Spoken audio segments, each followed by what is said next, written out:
Saudara, kita sudah sampai Ester 8, habis ini Ester 9 dan 10, dan kita selesai kitab Ester.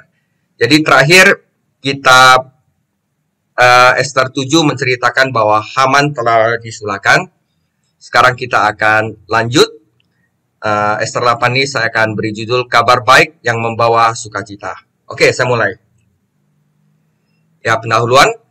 Haman sudah mati dengan disulahkan pada tiang. Tetapi dekret pembunuhannya masih hidup. Ya, setelah orang jahat pergi, konsekuensi dari perkataan dan perbuatan jahat mereka kadang tetap hidup, saudara.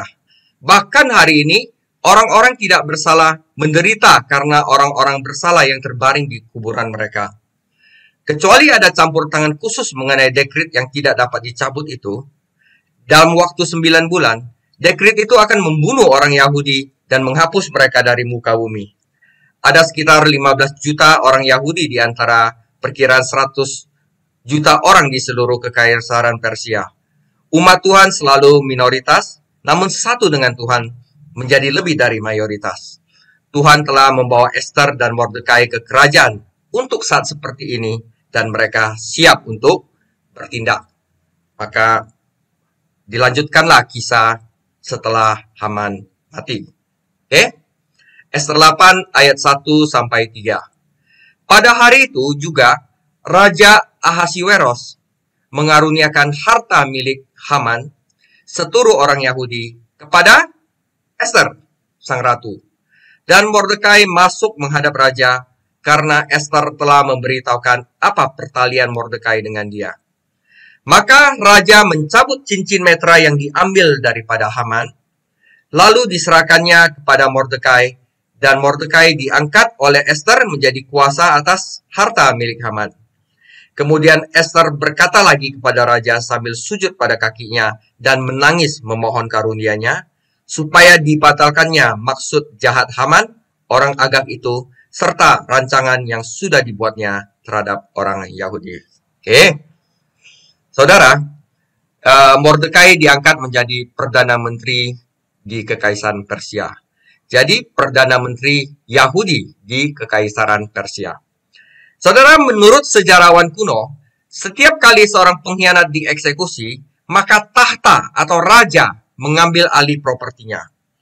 Seandainya Ahasiweros menyita harta benda Haman untuk dirinya sendiri, dia akan mendapatkan banyak kekayaan. Tapi dia memilih untuk memberikan harta Haman kepada Ester.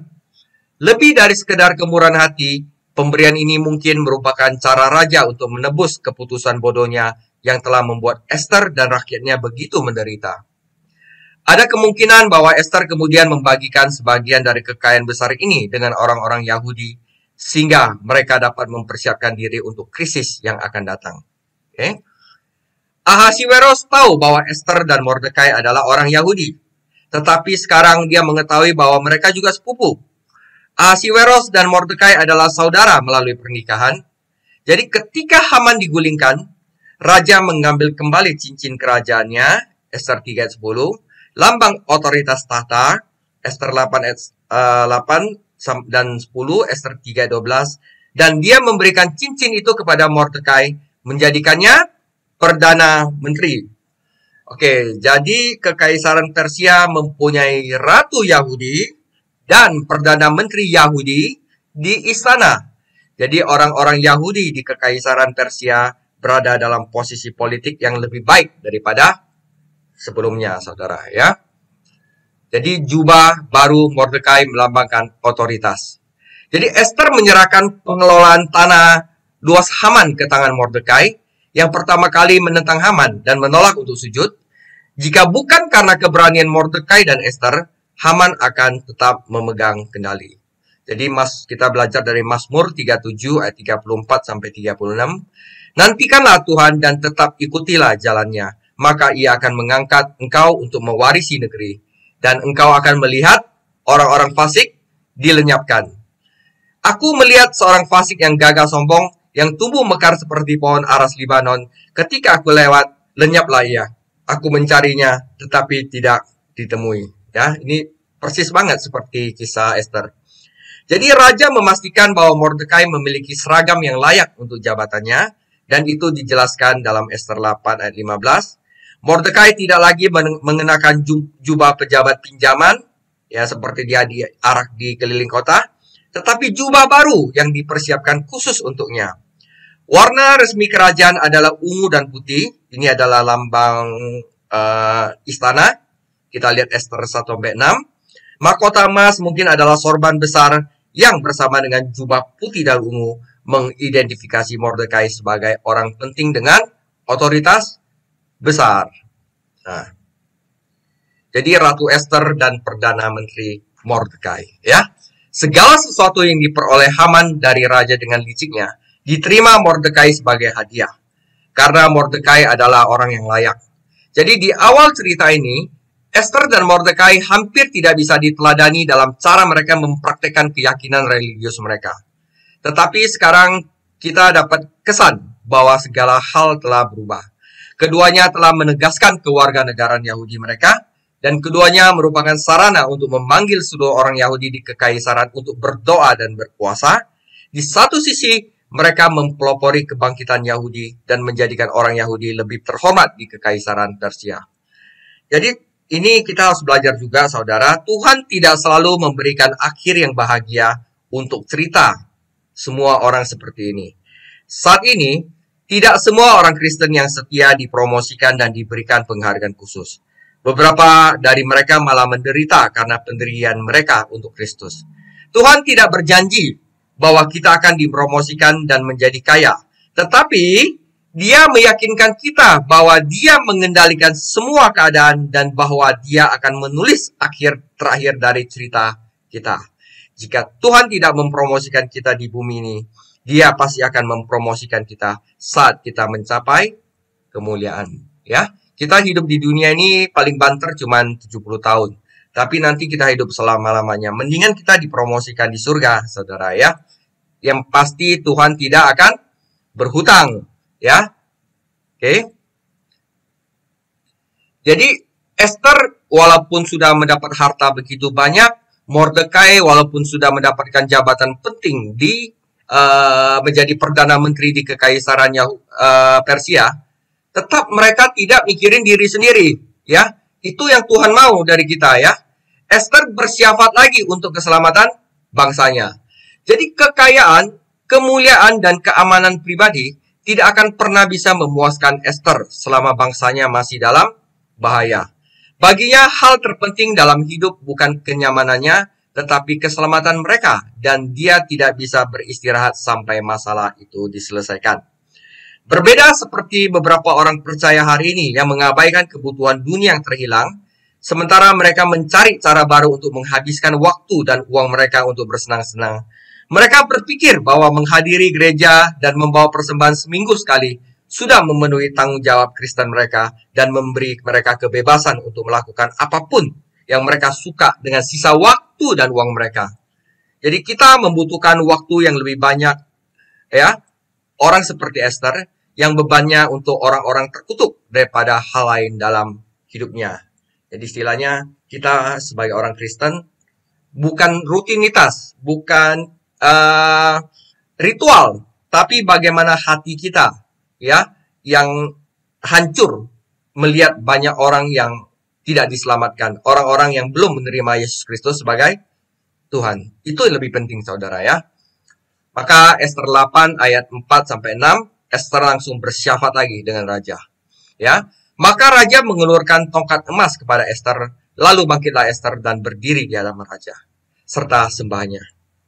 Jikalau baik pada pemandangan raja, dan jikalau hamba mendapatkan kasih raja, dan hal ini kiranya dipandang benar oleh raja, dan raja berkenan kepada hamba, maka hendaklah dikeluarkan surat titah untuk menarik kembali surat-surat yang berisi rancangan Haman bin Hamedata, orang Agag itu, yang ditulisnya untuk membinasakan orang Yahudi di dalam semua daerah kerajaan.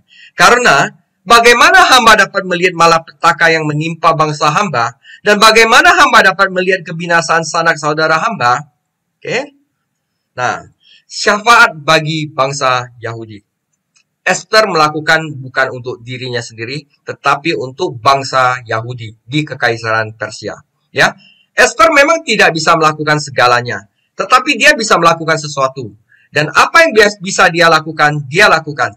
Dia mendekati tata raja dan memintanya untuk membatalkan dekret yang dibuat Haman. Itu adalah perantaranya di tata yang menyelamatkan orang Israel dari pembantaian. Dia tidak meminta apapun untuk dirinya sendiri, kecuali bahwa raja menyelamatkan rakyatnya dan membebaskan dari beban berat di hatinya. Jadi saat Anda mempelajari Alkitab, Anda akan mempelajari bahwa banyak orang yang telah berdoa untuk orang Yahudi. Ketika umat Israel berdosa, Musa bertemu Tuhan di gunung dan menjadi perantara bagi mereka. Keluaran 32. Dia bahkan rela Tuhan menghapusnya dari kitab kehidupan jika itu yang diperlukan untuk menyelamatkan bangsa Israel. Berabad-abad kemudian, Rasul Paulus berkata bahwa dia bersedia dikutuk dari Kristus jika itu akan membantu menyelamatkan Israel yang tidak percaya. Roma 9 ayat 1-3. Nanti ini kita belajar ya. Di Gunung Karmel, Elia berdoa untuk orang Israel yang tidak taat. 1 Raja-Raja 18. Dan di istana Babilonia, Nehemia berdoa untuk orang-orang Yahudi di Yerusalem. Nehemia 1. Seperti Nehemia, Ezra menangis dan berdoa dan meminta Tuhan untuk membantu umatnya yang berdosa. Di Ezra 6, ya. Dan Daniel merendahkan dirinya dan berpuasa serta berdoa agar dia dapat memahami apa rencana Tuhan bagi Israel. Jadi hal syafaat ini adalah hal yang lazim, hal yang dilakukan oleh umat-umat Allah, dan kita juga harus melakukan hal tersebut. Kita harus bersyafaat kepada dunia yang terhilang, saudara-saudara kita yang belum percaya, sanak saudara kita yang belum percaya, kita harus bersyafaat agar Tuhan ya dengan kedaulatannya ya dapat menyelamatkan mereka ya. Yesaya 62 ayat 6-7. Di atas tembok-tembokmu, hai Yerusalem, telah kutempatkan pengintai-pengintai. Sepanjang hari dan sepanjang malam mereka tidak akan pernah berdiam diri. Hai kamu yang harus mengingatkan Tuhan kepada Sion, janganlah kamu tinggal tenang. Dan janganlah biarkan dia tinggal tenang sampai ia menegakkan Yerusalem dan sampai ia membuatnya menjadi kemasyhuran di bumi. Jadi kita harus mengingatin Tuhan. Tuhan, banyak saudara kita yang belum percaya kepadamu. Tuhan, berbelas kasihanlah kepada mereka. Selamatkanlah mereka. Tuhan lakukan enggak, itu adalah kedaulatan Tuhan. Tujuan kita apa? Kita harus mengingatkan Tuhan. Dan janganlah kita tinggal tenang. Dan jangankan biar Tuhan tinggal tenang sampai ia menegakkan Yerusalem dan membuatnya menjadi kemasyhuran di bumi. Ya, kita belajar, kita syafaat, saudara. Jadi tidak akan ada kedamaian di bumi sampai ada perdamaian di Yerusalem. Dan tidak ada kedamaian di Yerusalem kecuali umat Allah mematuhi perintah ini dan berdoa. Datanglah kerajaan. Karena sampai kerajaan Allah datang, dunia barusan aman. Di dunia ini tidak ada kerajaan yang aman kecuali kerajaan Tuhan Yesus sendiri datang ke bumi. Oke? Nah, karena itu doa seperti yang disebutkan tadi adalah sangat penting. Doa syafaat itu sangat luar biasa, ya. Nah, Efesus 6 ayat 18-20, ya, kita belajar kita harus berdoa syafaat, terutama untuk pendeta Anda, untuk yang mengajari Anda firman Tuhan. Itu paling penting, saudara. Karena sumber bagaimana kalian dapat dibentuk itu dari dia. Jangan sampai pendeta Anda karena duniawi tidak lagi mengajar dengan benar, dan karena takut akan duniawi gak berani untuk mengucapkan sesuatu yang benar. Itu perlu doa agar Tuhan memberikan kekuatan kepada pendeta Anda, ya. Efesus 6 ayat 18-20 kita belajar. Dan dalam segala doa dan permohonan berdoalah setiap waktu di dalam roh dan berjaga-jagalah di dalam doamu itu dengan permohonan yang tak putus-putusnya untuk segala orang kudus. Dan juga untuk aku, kata Paulus ya, supaya kepadaku, jika aku membuka mulutku, dikaruniakan perkataan yang benar, agar dengan keberanian aku memberitakan rahasia Injil, yang kulayani sebagai utusan yang dipenjarakan. Berdoalah supaya dengan keberanian aku menyatakannya, sebagaimana seharusnya aku berbicara. Jadi saudara, kalau saudara ingin belajar lebih lanjut bahwa doa adalah energi dalam peperangan rohani, Anda bisa masuk ke dalam channel kita, Bible Exegesis Channel. Ketik doa adalah energi dalam peperangan rohani. Di sana akan dijelaskan ada berbagai macam doa. Mengapa doa itu penting ya? Jadi iblis itu sangat ingin bahwa gereja itu memperbanyak organisasinya. Dan organisasinya dibuat dengan cekatan untuk sepertinya untuk menaklukkan dunia bagi Kristus. Iblis biarin aja, tetapi telah berhenti berdoa. Tapi kalau berhenti berdoa, ya percuma gitu ya. Satu orang yang peduli dan setia pada doa akan dapat membuat perbedaan besar di dunia ini. Karena doa adalah kunci yang melepaskan kuasa Tuhan. Ya, kamu tidak mendapatkan karena kamu tidak berdoa. Ya, berdoa, Tuhan barusan turun tangan gitu ya. Walaupun sebenarnya Tuhan udah tahu apa yang kamu kehendaki, tapi dia pengen kita minta. Kita pengen kita ketuk. Mintalah maka akan diberikan kepadamu. Ketuklah maka akan dibukakan kepadamu. Intinya seperti itu, saudara ya. Kita sampai Ester 14 sekarang ya. Maka jawab Raja Ahasuerus kepada Ester, sang ratu, serta kepada Mordekai orang Yahudi itu. Ya, setelah Ester bersyafaat, maka raja bicara ya. Harta milik Haman telah kukaruniakan kepada Ester, dan Haman sendiri telah disulahkan pada tiang karena ia sudah mengacungkan tangannya kepada orang Yahudi. Jadi tuliskanlah atas nama raja apa yang kamu pandang baik tentang orang Yahudi, dan meteraikanlah surat itu dengan cincin meterai raja. Karena surat yang dituliskan atas nama raja dan dimeteraikan dengan cincin meterai raja tidak dapat ditarik kembali, saudara. Ya, ingat ya, hukum Persia, surat yang sudah ditandatangani oleh meterai raja itu tidak dapat ditarik kembali, termasuk dekret yang dikeluarkan oleh Haman. Ya, jadi pada waktu itu juga dipanggillah para panitera raja dalam bulan yang ketiga, yaitu bulan Siwan, pada tanggal 23, dan sesuai dengan segala yang diperintahkan Mordekai, ditulislah surat kepada orang Yahudi dan kepada wakil pemerintah, para bupati, dan para pembesar daerah, dari India sampai ke Ethiopia, 127 daerah, kepada tiap-tiap daerah menurut tulisannya, dan kepada tiap-tiap bangsa menurut bahasanya, dan juga kepada orang Yahudi menurut tulisan dan bahasanya. Bunyinya seperti berikut. Maka ditulislah pesan atas nama Raja Ahasuerus dan dimeterai dengan cincin meterai raja. Lalu dengan perantaran pesuruh-pesuruh cepat yang berkuda, yang mengendarai kuda kerajaan yang tangkas, yang diternakan di perkudaan, dikirimlah surat-surat yang bunyinya ini.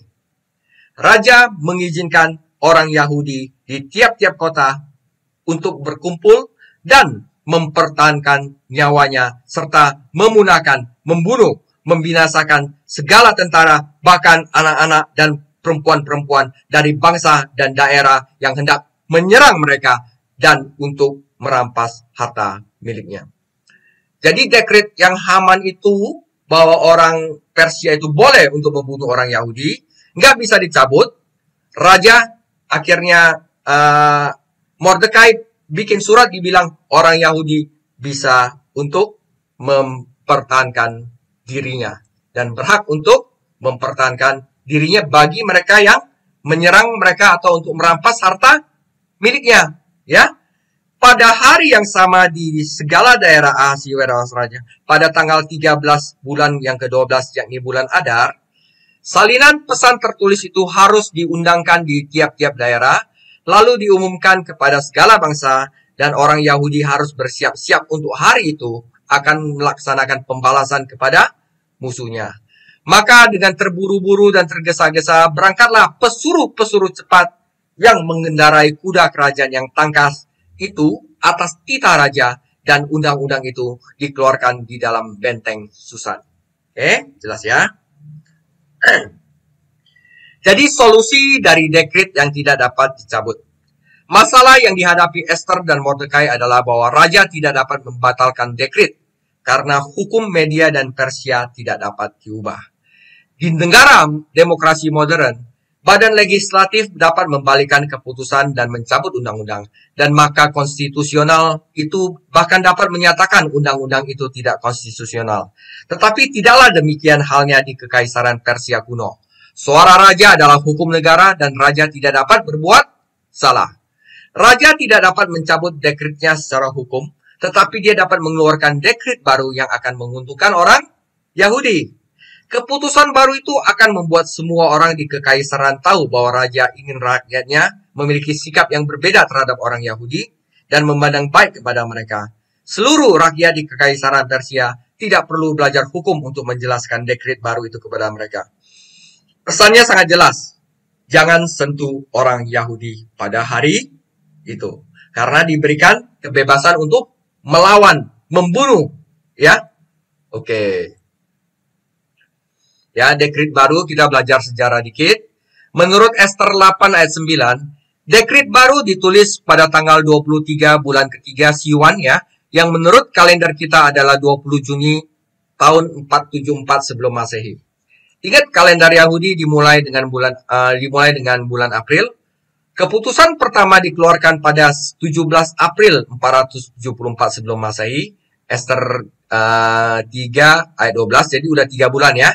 Keputusan jadi sekitar 70 hari telah berlalu sejak Haman menyatakan perang terhadap orang Yahudi. Hari pembantaian yang ditetapkan Haman untuk orang Yahudi adalah 7 Maret tahun 473 sebelum Masehi, Ester 3 ayat 13 ya. Karena itu orang Yahudi mempunyai waktu sekitar 8 bulan untuk bersiap-siap. Jadi kita harus berhenti sejenak dan mempertimbangkan apakah benar-benar etis bagi Mordekai untuk memberikan otoritas kepada orang Yahudi untuk melawan dan membunuh. Orang-orang yang suka mencari kesalahan Alkitab suka menunjuk pada berbagai pembantaian dalam Alkitab sebagai bukti bahwa Tuhan dalam Alkitab adalah seorang pembunuh, ya.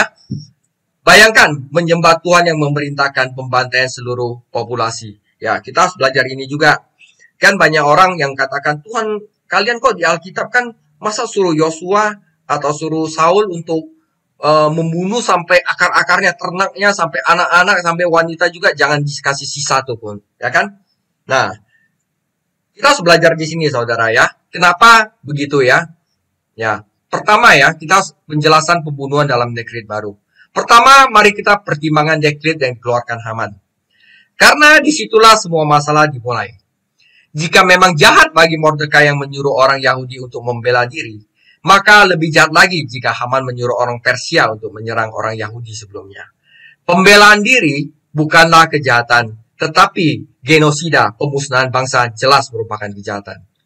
Kedua, dekret ini adalah untuk memberi orang-orang Yahudi kekuatan yang sama melawan musuh-musuh mereka seperti mereka miliki melalui dekret. Sebelumnya terhadap mereka, wanita-wanita dan anak-anak di dalamnya termasuk. Akibatnya, wanita dan anak-anak harus dibalikkan juga di dalam dekret ini untuk membalikkan dekret itu, saudara. Jadi ini sebagai hukum dilawan dengan hukum, saudara. Ya, jadi bukan, kita nggak boleh lihat pincang bahwa wah dekret ini ya memberikan otoritas kepada orang Yahudi untuk membunuh wanita dan anak-anak, gitu kan ya. Tapi dalam tulisan hukum, ya, dekret sebelumnya itu mereka memasukkan wanita serta anak-anak. Makanya untuk dekret yang untuk membalikan itu, wanita dan anak-anak harus dimasukkan di dalamnya. Oke?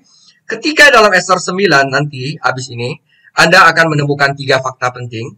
Ya, ingat. Walaupun di sini tulis wanita dan anak-anak, ya. Pertama, orang Yahudi hanya membunuh mereka yang menyerang mereka. 1. Kedua, mereka hanya membunuh laki-laki dan mereka tidak melakukan jarahan meskipun mereka memiliki hak untuk melakukannya, ya. Jadi mereka hanya membunuh mereka yang menyerang mereka. Mereka hanya membunuh laki-laki dan mereka tidak melakukan jarahan. Walaupun di dekret sebelumnya mereka diberikan hak untuk melakukan jarahan kepada mereka yang menyerang mereka. Ya.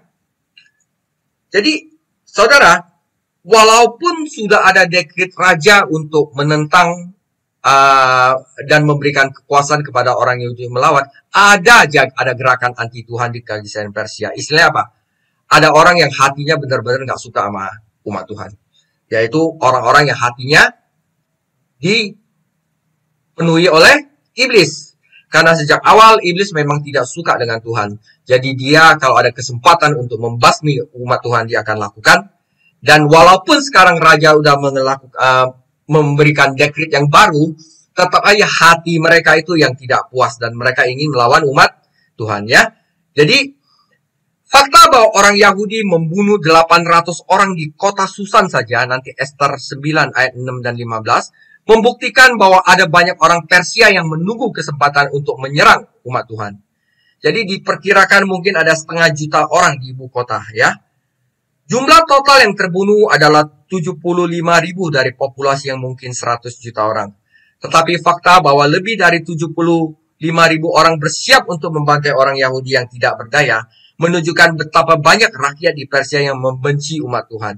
Dan fakta bahwa orang-orang ini bahkan mau menyerang ketika mereka tahu orang Yahudi akan melindungi diri mereka sendiri, bahwa bukti bahwa anti Tuhan yang sangat kuat di seluruh kekaisaran Persia. Para kritikus mengatakan bahwa adalah salah bagi orang Yahudi untuk membunuh 75.000 calon pembunuh. Tetapi apakah membiarkan 15 juta orang Yahudi yang tidak bersalah terbunuh itu tidak salah? Ya, jadi kita nggak bisa lihat dari satu sisi aja, saudara, ya. Oke, terakhir Ester 8 ayat 15 sampai 17.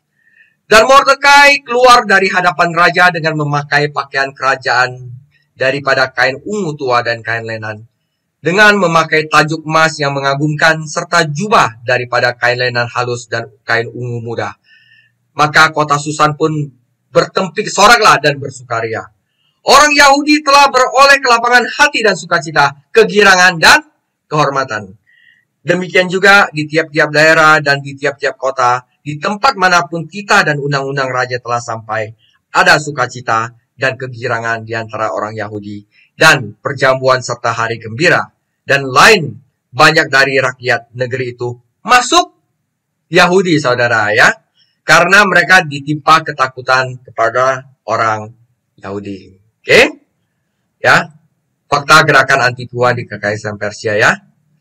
Keputusan Mordekai sepenuhnya selaras dengan perjanjian Allah dengan Abraham. Aku akan memberkati mereka yang memberkatimu, dan aku akan mengutuk dia yang mengutukimu. Kejadian 12 ayat 3, ini pakai terjemahan New King Version. Ishak juga setuju dengan Mordekai, karena ketika Ishak memberkati Yakub, dia berkata, terkutuklah semua orang yang mengutukmu, dan diberkatilah orang yang memberkati kamu. Kejadian 27 ayat 29.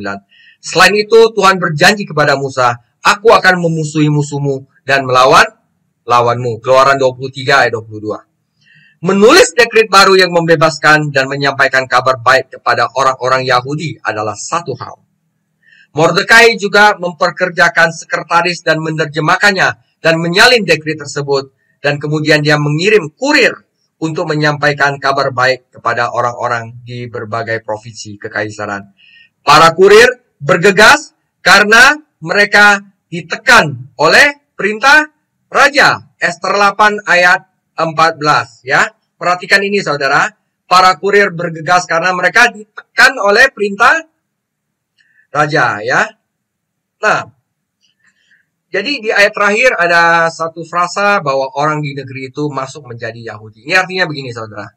Tetapi yang paling membedakan bukanlah penulisan dekret baru tersebut atau bahkan distribusinya di berbagai provinsi.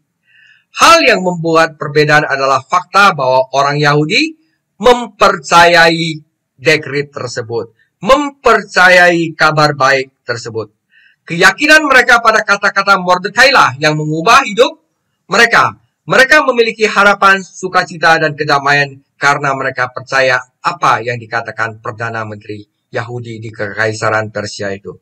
Jadi, pernyataan bahwa banyak orang di negeri itu masuk Yahudi, Ester 8 ayat 17, makna yang jelas adalah bahwa banyak orang bukan Yahudi di Kekaisaran meninggalkan agama pagan mereka dan menjadi percaya akan Allah Yahudi. Tetapi karena orang-orang Yahudi jauh dari Yerusalem dan pelayanan iman, para petobat ini tidak dapat diinisiasi sepenuhnya ke dalam iman Yahudi. Mereka menjadi apa yang kemudian dikenal sebagai orang yang takut akan Allah, atau orang yang beribadah kepada Allah. Jadi seperti Kisah Para Rasul 10 ayat 2, 16 ayat 14, dan 18 sampai 17. kita udah sampai pada refleksi apa yang dapat kita pelajari dari sini. Ya, saudara, pertama adalah tentang penginjilan. Jadi kita lihat bahwa setelah mendapatkan dekret baru itu, seperti mendapatkan Injil, Mordekai lalu kirim sekretaris menerjemahkan ke berbagai bangsa, ya, langsung menyuruh kurir-kurir untuk mengirimkannya dengan cepat. Ya, saudara, kita pikir andai saja gereja hari ini seperti sekretaris dan kurir itu, ya, yaitu siapa, saudara? Para penginjil, para guru, para gembala, dan kita semua sebagai umat Allah, saudara. Betapa kita perlu memberitahu orang-orang di dunia dalam bahasa mereka sendiri kabar baik tentang keselamatan melalui iman kepada Yesus Kristus.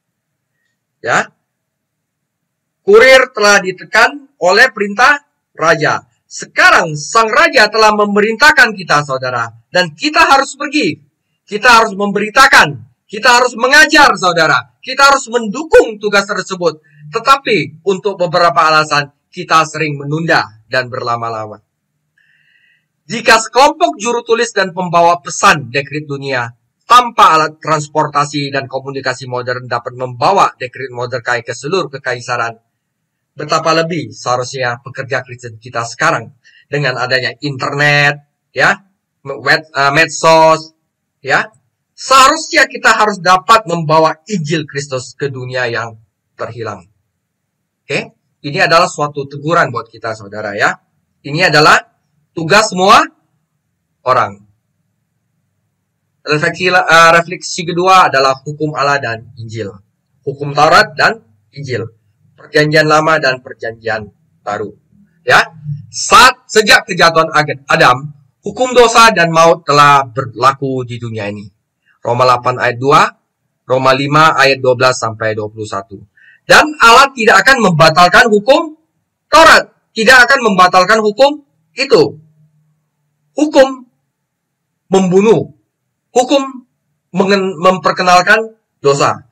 Jadi kalau hukum Taurat tidak bilang membunuh itu dosa, maka kita membunuh itu tidak dosa. Kenapa kita membunuh itu dosa? Karena hukum Taurat mengatakan bahwa membunuh itu adalah dosa.